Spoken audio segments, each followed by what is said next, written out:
Welcome to arts by Ahilya. आपल्या महाराष्ट्रामध्ये सणांना जास्त महत्त्व दिलेले आहे आणि सण म्हटले की देवपूजा आली, डेकोरेशन आलेच. प्रत्येक सणाला आपण देवाची पूजा तर मांडतोच, पण त्यामध्ये जर आपण अजून थोडं डेकोरेशन केले तर घर अधिक प्रसन्न आणि छान दिसते.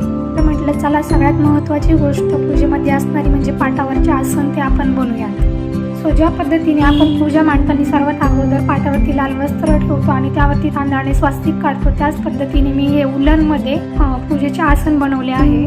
सो मी बनवलेले हे पाटावरचे आसन तुम्हाला कसे वाटले कमेंटमध्ये नक्की शेअर करा आणि माझ्या आर्ट्स बाय अहिल्या या पेजला तुम्ही फॉलो केले नसेल तर फॉलो नक्की करा. हा दिवाळी दसरा तर येतच आहे, तुम्हाला तुमच्या घरातील पूजेसाठी जरी आसन ऑर्डर करायचे असेल तर मला दिलेल्या नंबरवरती व्हॉट्सअप करा. थँक्यू. वक्रतुंड महाकाय सूर्यकोटि समप्रभा